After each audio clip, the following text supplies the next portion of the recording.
Oke, baik teman-teman, kembali lagi bersama saya Kak Rawana. Di video kali ini saya akan memperbaiki sebuah set-top box atau STB. Ini dari Lubi. Kata yang punya, dia mati total, nggak ada tanda-tanda on. Oke, di sini saya akan coba dulu, kita colokkan ke listrik PLN.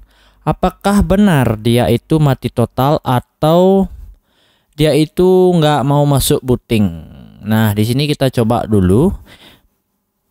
Biasanya ketika kita sudah, aduh ini kesetrum saya. Ini saya udah colokin tapi nggak ada lampu indikator yang menyala. Baik, di sini kita langsung aja bongkar dan eksekusi bagian apa yang bermasalah. Semoga nggak IC utama ya. Tapi rata-rata kalau STB itu biasanya di bagian power supply atau adaptornya. Karena kualitasnya ya kurang bagus. Nah, ini dia. Ada sebuah power supply kecil dan di sini kapasitor elko-nya juga tidak bagus, sudah kembung. Baik, di sini kita coba ukur dulu tegangannya menggunakan ampermeter. Apakah dia ada tegangan input dan outputnya? Outputnya biasanya sih rata-rata untuk semua STB itu di tegangan 5 volt DC, dan di sini saya akan coba input di listrik 220 volt AC-nya dulu. Oke, di sini aman, ada tegangan input, berarti kabel nggak ada problem. Kemudian di bagian outputnya, probe yang negatif atau yang hitam kita taruh di body sembarang, bebas. Nah, di sini ada dioda yang menuju ke kapasitor. Biasanya di sini ada output 5 volt DC, tapi nggak ada tegangan. Ini menandakan bahwa power supply-nya sudah rusak. Baik, kita pakai metode ganti power supply aja. Sebenarnya kalian bisa pakai colokan adaptor HP, tapi kurang bagus sih.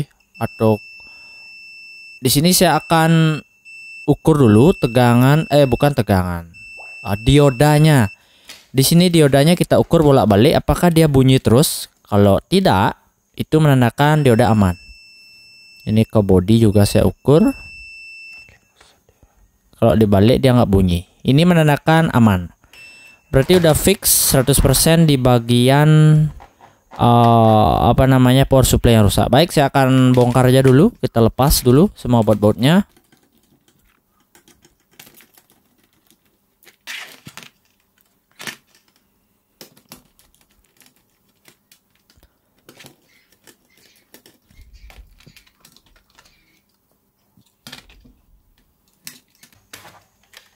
Oke, di sini sudah saya lepas dan kita fokus ke bagian trafonya. Saya akan mencopot bagian trafo dan bagian kapasitornya. Kita ganti.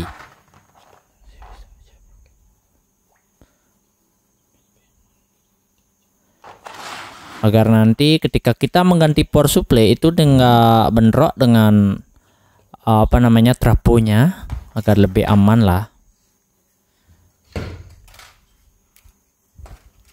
Sebenarnya kalian bisa pakai USB to USB, kemudian colokkan ke adaptor HP, itu bisa seperti di video sebelumnya yang saya buat. Tapi memang sih itu agak ribet, agar ya lebih simpel pakai cara ini bisa. Atau kalian nggak bisa servis sendiri, bawa ke tempat servis. Kalau yang suka otak-atik silakan. Di sini saya lepas dulu ya bagian trafonya. Kita lepas. Di sini saya nggak menggunakan sedotan timah, kita pakai sistem ninja aja biar cepat. Ini udah lepas. Kemudian bagian kapasitor elko ini udah rusak. Penyebabnya apa beli? Wah, banyak banget kemungkinan. Panas dan juga kualitas komponen yang kurang bagus. Ini udah kembung juga. Kita ganti, saya ambil yang baru. Ini pakai 35 650 UF, itu nggak apa-apa. Udah bisa stabil lah di tegangan 5 volt. Ini jangan sampai terbalik antara positif dan negatifnya. Kalian bisa lihat di bagian bawahnya jalurnya di mana positif dan negatif.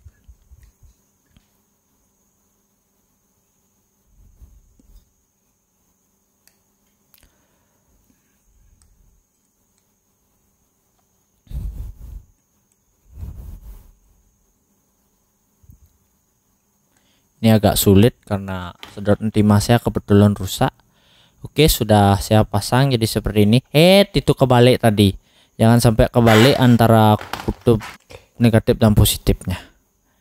Oke, di sini saya pakai adaptor yang seperti ini. Di online banyak banget. Di sini ada USB dan di sini ada input 220 volt AC. Sebenarnya ini kayak charger HP, sama aja. Kemudian saya akan pasang dulu.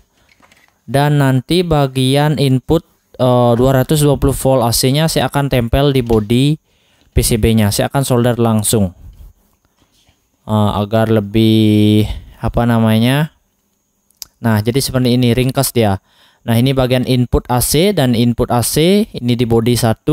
Jadi dia itu nggak perlu kita tempel-tempel di body lagi. Kemudian ini positif negatif untuk output 5 volt. Jangan sampai terbalik. Ini bagian positif. Bagian negatif. Saya akan mulai di bagian negatif dulu. Bagaimana cara mengetahuinya? Kita lihat aja urut jalurnya dari kapasitor elko. Nah, ini bagian negatif atau min. Kita sambung di sini bagian minnya.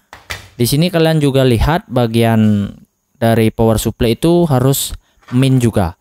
Jangan sampai terbalik. Nanti jebol IC utama nggak bisa dipakai.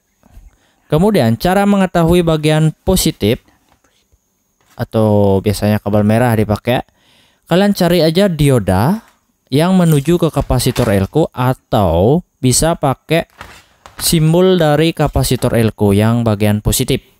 Nah, di sini ini bagian positifnya dari kapasitor. Kita sambung di dioda kecil ini nggak dilepas juga nggak apa-apa. Ini bisa berlaku di semua STB ya, nggak hanya Lubi aja, karena rata-rata layoutnya sama aja. Yang beda itu hanya di bagian firmware atau tampilan aja. Oke, sudah kita rapiin seperti ini. Ini udah kuat banget, nggak bisa goyang-goyang. Saya akan coba colokkan ke listrik PLN. Di sini kita pasang dulu bagian kabel dari steker ke 220 volt AC-nya. Nah, jadi seperti ini. Oke, langsung saja. Apakah ada tanda kehidupan atau booting? Kita lihat, kita tunggu. Oke. Di sini sudah ada logo booting. Itu menandakan ini udah bisa dinyalakan. Tapi sebelum kita pasang ke TV, kita coba dulu ukur tegangannya, apakah tegangannya sudah 5 volt agar alat ini aman, nggak rusak.